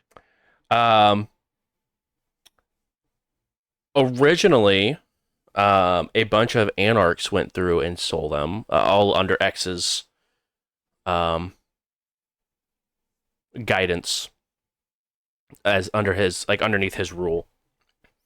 X still had the crucifix until he dropped it on, or until, no, X still has it. Yeah, sorry, I forgot it. That was the X is dead though. Yeah. Well, X had it, on their body, and the pyramid was sold. He sold it off to some buyer that wanted it, and they're like, hey, I need some money to fund some things going on to try to make sure stuff is happening. So as far as the pyramid wasn't ever recovered. It's now in someone's private collection. The cross X had, and after it was dispatched, wasn't really like, oh, this is probably something special. So is in the remains of X, and then the book is sitting, I'm assuming, back at the pyramid in Chicago. Yeah, the official copy is in the pyramid in Chicago, and my copy is on every computer I own. Exactly. It's only slightly a break in the Masquerade if that hard drive ever gets to the light of day.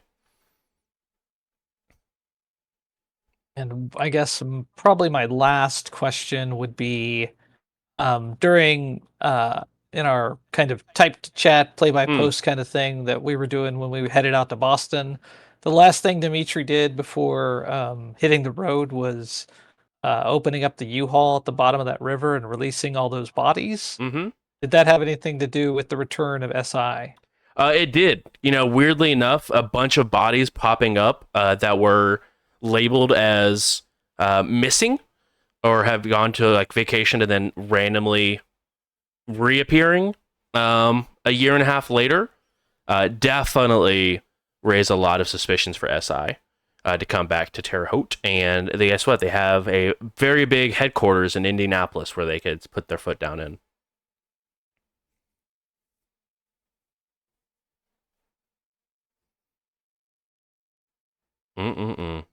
That U-Haul of dead bodies. Sometimes it got to be that way. It did. Speaking of someone who's played somebody who's lived in a U-Haul, sometimes you got to use it for more than living purposes. Mm-hmm. When you live out of your truck, the phrase "don't shit where you eat" doesn't really apply. That's fair.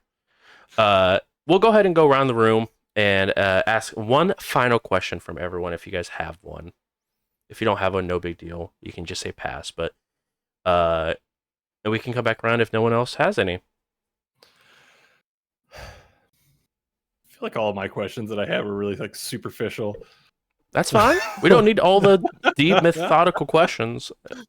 I got a good one. Yeah. Then go for it. What is one secret that you had planned that we never discovered that you wish we had? Ooh, that's a tasty one. Oh. Or it could be more than one if there's more than one.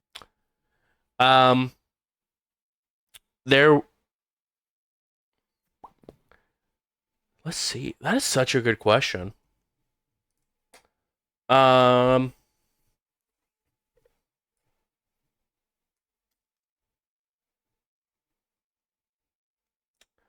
think the thing that really wish we would dug into more as a group was why y'all hate chicken wings so badly.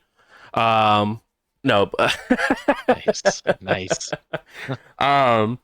The prequel Episode story to one Carter Banks callback. run out of a car. Exactly. That was my next one.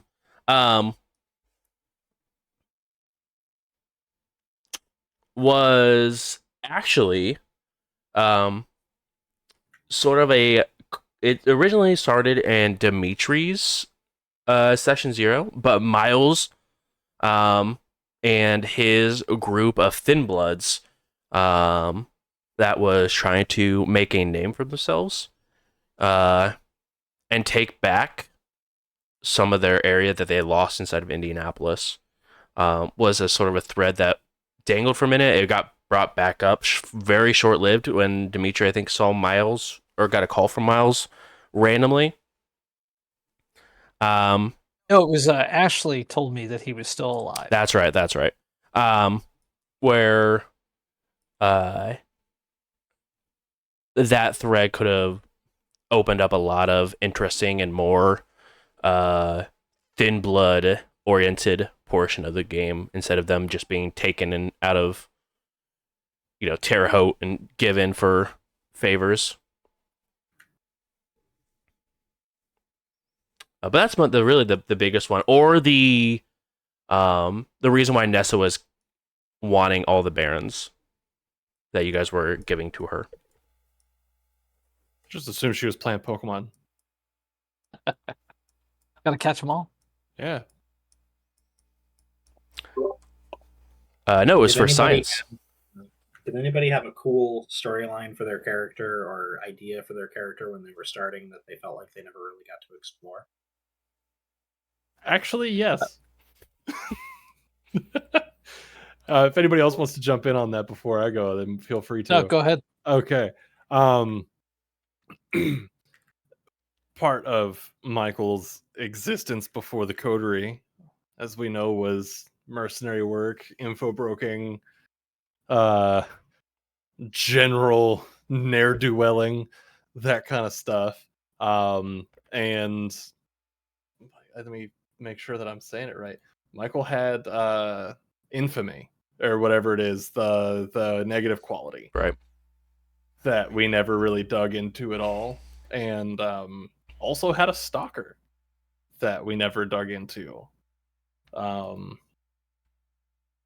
I think those kind of play hand in hand with the concept of, sometimes you got to do some shit to make ends meet, and sometimes you end up becoming a flash in the pan designer drug dealer where your drug is just lightly ghouling people. Just lightly. That's why. Free my boy. R.I.P. Anyone else? Interesting story thread that you guys started the game with and never. When we were doing the play-by-post stuff early on, Dimitri was born in America. He was a veteran. He served in Vietnam and was actually taken as a POW. And part of that was that he was going to bounce back and forth between an American and Russian accent. Kind of when he was doing criminal activities, he was going to use the American accent, and then you guys would just know him as the Russian. But I kind of quickly abandoned that because I was like, that could get very confusing for the audience. Like, is this guy just forgetting to do his accent? What's going on here? So that was something that was going to be a thing.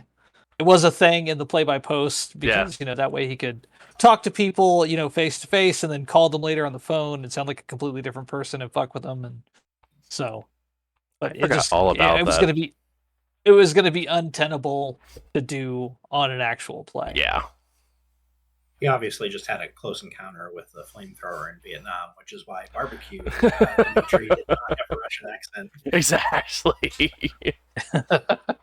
Flashbacks. Exactly. But I rationalized it by basically he lived most of his life in Russia. Yeah. So he's more technically Russian than American, but he was actually a native American. What about Carter or Eva? Any sort of threads or anything that you guys are realize now that you never really touched on? I definitely had some ranks and some skills that would have loved to have come up, but in retrospect, it's like, why did I put so much in this? I tried so like hard. Geology and Latin. I had a fair number of skills that just never saw the light of day. I tried so hard to make both of those come up, and I think Latin came up once, like the ability, like the fact you could speak Latin. But it was the papers that Matthew got were in Latin. Yeah. I tried so hard. I feel like you built a Call of Cthulhu character. Library use 100 out lots of 100. Of occult, lots of geology and Latin. He was, his original concept. Like, I assumed we were gonna have somebody who wanted to be the prince, and I was like, cool. Like, I can know the politics and I can know the stuff and I can advise the prince character. And then we just didn't really have anybody. The prince character never You saw. don't survive in Call of Cthulhu by reading books. That's the surefire way to get yourself killed. Yeah. They're always professors or teachers at a college. True. This book seems really spooky. Read it. Too bad I can't read. What about you, Eva?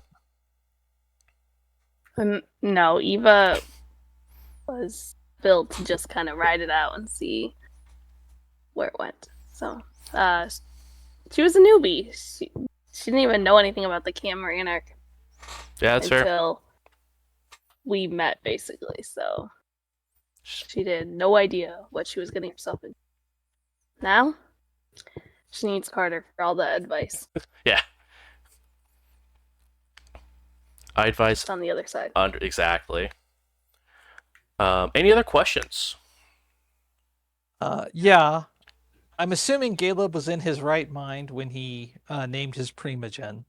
He was. That at that point in time, he was not under the influence of Nessa. What in God's fucking name motivated him to choose Jordan, a fucking neonate, to be the Seneschal? Ooh. Also, I got some beef with Jordan. Ooh. He did it out of real careful respect for Costell, because he owed Costell a very big boon. And so he did it out of respect for Costell to promote her to Seneschal so he could take her under his wing, even though he wasn't Gangrel. She didn't have a sire anymore. So he took it underneath his wing to like try to raise up Jordan and trying to make her into Primogen material, and also Clan Gangrel is like one of the bigger clans in Indiana, so it had like a very big population size that she would like. He needed a Gangrel, and there was very few that would have fit, and it made the most sense for it to be Jordan. But Seneschal? I mean, who else is going to be Seneschal? Nessa? That didn't work out well for the last prince. Well, I mean, I'm just saying it's a very kind of, when you look at bonehead moves that Costell made, it's some shit Costell would do. It's like, dude, you're shitting on all these people who have been dedicated to you and worked with you and have so much more experience. Yeah. And you're going to promote this neonate to become prince in your stead. What the fuck? I mean, it was also a slap to the face to Nessa, like that he was running against. Like, no, you're Harpy, you're not going to be Seneschal. So it was sort of like one of those political things. It was like, you're going to run against me? No. I'll put you on my cabinet, but you're barely here. How the fuck did he even win? Well, when you guys broke the Masquerade, there was sort of this prince from France that was pulling a lot of Nessa's weight and said, this city is too hot now. I'm leaving and going back to France. Have a good day.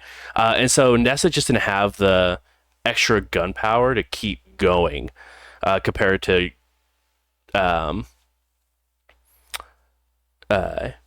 Caleb, who did have the extra oomph from his time being in Boston. And it's the same guy who made all of the new kindred, right? Right. I mean, yeah, and he's made them swear to the cam, but that's all he made him swear to. He wasn't making him swear to Nessa, but it was just like, hey, also, you like me and whoever I support, but now that he wanted nothing to do with Indianapolis after it got so hot that there was a Masquerade breach. So he's like, I'm not putting my name on this at all. Good day. And Nessa was like, oh, there goes my chip to winning Princedom. So you guys breaking the Masquerade absolutely changed who Prince was going to be. Because she just didn't have any more gas to be able to run. Otherwise she would have. Well, now I'm glad we broke it. Damn straight. I am not.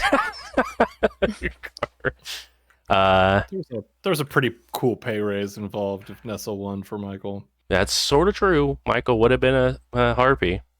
Mm-hmm. Any more? What you got? What you got, Ian? I was trying to think of it because I've been kicking around this question the whole time, but I can't find good wording for it, so it's not even worth it. Just blow it out there. We'll help you form it into a coherent question. No, this one's for this one's actually regarding Dimitri from Michael's last moments, right? And before that, why the fuck would you change your phone all the goddamn time? So when I'm trying to call you to let you know that I'm about to fucking die, your phone ain't working. So I have to leave a voicemail somewhere in the nether. And then you're just like this. My voice is just out there in the ether, just like, hey man, thinking about you. Right. So now there's just this completely untied bullshit. Fuck you. That's my question. Well, actually, Heartbreak. so Dimitri did have an answering service, Yep. so he was able to get that message. Okay. It was just too late. Yeah. And That is why he went on the campaign that he did and killed the guy who killed you. The church that blew up, that was Dimitri. I enthralled all of the highest people in his church, and then I wired them with explosives, and the Sunday he was preaching, I had them blow themselves up. Hell yeah. So Very, Yeah, I was- very a la Charles.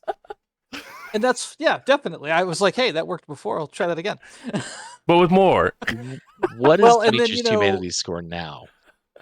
Well, it's probably like a 2. right. I mean, and also Dimitri didn't blow up the building. Someone else blew it up for Dimitri. So They it's not on- just did it because I told them to. yeah, exactly. I didn't have to listen. Well, you since you haven't listened to the episode, Dimitri also started some rehab clinics in Michael's name. Yes. He started like youth activity centers in Michael's name. He bought the building where Michael died and has a mural of Michael on the wall that has a fund that will fund it for the next 100 years to have it continually updated. Yes. Every year on the anniversary of your death, a Pizza King pizza and $1,000 bottle of Macallan is delivered to the roof. Yes. So that brings me to my follow-up question, because I know unfortunately you will not be joining us for Gen Con this year. Is anybody else down for Taco Bell Stop. and whiskey? Stop. Stop. Do it. You want to get a bottle of Blue Label and Oh. have some Taco Bell, baby. I hate all of Gotta that. do it. I don't. What better way to send it out than with the most Under like no circumstances. no, we were having that moment. That moment was like one of those moments that everything just felt right in the story. Does that make sense? Where like That is there was not some how I remember that moment. no, there was some shit going on, but you know what? This right now, this is okay. Yeah. We'll Take worry a break about from everything. Have some Yeah. Taco Bell. we'll worry about who's trying to kill us tomorrow night. Right now, we're about to ingest all this stuff that's gonna make us want to die again in a couple of hours, and it's gonna be great. I'll bring some whiskey if you show up with Taco Bell. That's on you. You know what? I'm in. I'm in. Gross. And y'all have to deal with the fallout of that. I don't drink much, so It's R.I.P. Take it slow. One shot. Exactly. So we're turning Ian into a goblin Yeah. to recreate this scene. Exactly. turning into. Yeah. I've been for a very They long have the most goblin energy. I can't imagine it's better when they're drunk, though. That's fair. Any other questions before we wrap it up for this evening? I'm making sure I'm not misinterpreting the situation, but Okay. verify for me that Hunter was the one who tried to kill Eva. Hunter was indeed. I guess I'll leave it up to Hannah. Hannah, would you like to know what the letter said? Yeah. Let's do it. So the first one was actually a warning. That one that you sort of disregarded, that was in the steering wheel, you disregarded it, was a warning saying that your car was booby trapped. And the second one that he held on to was he absolutely, every bit of him loved you, and then you went and died. And he was angry. And then he found out that you were alive. And once he found out you were alive, he realized that if I can't have her, no one can. And so that's when he became on his hunter, all puns intended, streak. And his whole goal after you returned was to find you and perform the final death.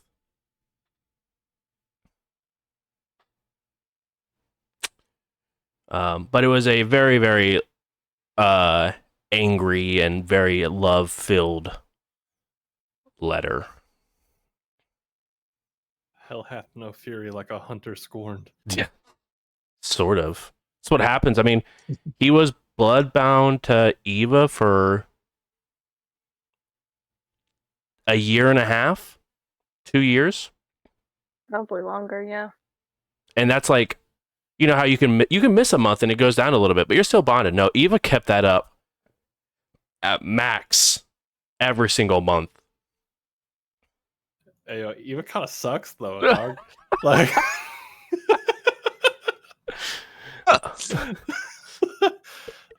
That's the Baron you're talking about. You watch it. I'm dead. You watch your tongue. No, okay, so that probably is another oh shit moment is after we broke the masquerade and we had to run. I did ask in the our text if I could find Hunter. And it was like, no, like there's no way unless, go back to the bookstore. And that Right. wasn't gonna happen. It was a lot of So, risking like, yourself and like this whole lie and faking your death, and you guys just pulled off. Like you could, but a lot of people are going to know. yeah. So that was kind of a sad moment for Eva, and little did she know coming back would make it that he would try to kill her. So He would go full hunter. actually live out his name. Exactly. It's his namesake, really. I think I have one last question. Yes, please. Why did Nessa want me to kill Dimitri? Like, what was her end goal in that? Dimitri just not being in the picture? She knew that because she was on the Primogen from Costel that you guys blew up the rant and rave. She knew, thanks to some information that was handed to them from Underwood, that Dimitri attempted to blow someone up in Boston. And now that Dimitri is back, she knows that you guys didn't really leave off on a good foot. So the fact that Dimitri is walking around means that at some point her car is just going to explode. So get rid of this problem before it kills me, sort of thing. It was more of just her wanting to survive. And you are a skilled combatant that she thinks probably could take Dimitri on in a 1v1 that's most people couldn't. Yeah, I guess my thought is like she could have used so many other people to kill us both. But Yeah, chose to go the other way. Like, chose to bring us to her and only kill one of us. it was, again, she liked to play cat and mouse, and she sort of liked the power that she could have over you without you realizing it. Like, hey, you kill Dimitri, and I'll give you this person that looks like the person you want to kill. Really, really bad. And so if she could have you do the dirty work that she wanted done, that's another win in her book, that she outsmarted one of the strongest kindred in Indy once more. But and if you're curious, the person that was pretending to be Nessa was Caleb. That was tied up and staked. Makes sense. Was Caleb. Yeah. That makes more sense. So Then who was I? that's a good question. Also, Caleb. Very hungry. Damn. I did not see that one coming. Right. I do now have one last question. Hit me with it. This will be very quick. Do you think I'm pretty? I think you had the stat for it, so I think so. Hell yeah. All right. Good night, everyone. Rob, did you have any last questions? Nope. I'm good. Thank you. You got it. Everyone out in chat lane, thank you guys so much for hanging out with us. As for the first time in 70 episodes, we got to be us on stream. So thank you guys for the wonderful story that we were able to put together. Thank you to my cast for 69 wonderful episodes of... You don't get to ridicule me at the beginning of the show. I absolutely get to do. Come back around and say it when you feel like it. No, because I didn't miss it. You did. Dead. And you killed me. Yeah, you right. So thank you guys seriously as my players for this wonderful arc of storytelling that we got to do. And everyone out in Chatland, Indy by Night is not going away. We will be live again next week with a Hunter one shot as we sort of try to get used to the rules a little bit. As the next season of Indy by Night is actually going to be playing Hunter the Reckoning. So we actually get to play the other side of the things that, hunt those horrible things that go bump in the night. It is going to be held within Indianapolis again. And yes, the decisions at the end of the Indy by Night Vampire Chronicle will indeed impact on the things that go bump in the night in the hunter world. I hope for the love of God these group of hunters do not run into a very angry Eva at any point in the Chronicle at all.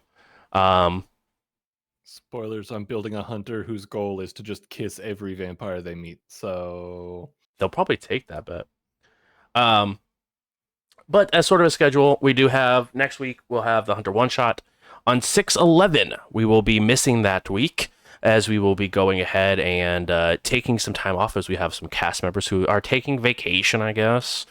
And then 6/18, we will have episode 1 of Indy by Night Hunter version. So make sure you guys are around for it. Thank you guys again for staying a little past our time, but we'll see you guys next week on a new version of Indy by Night. Have a wonderful night, everyone. I'm playing a Bye. human this time. We hope.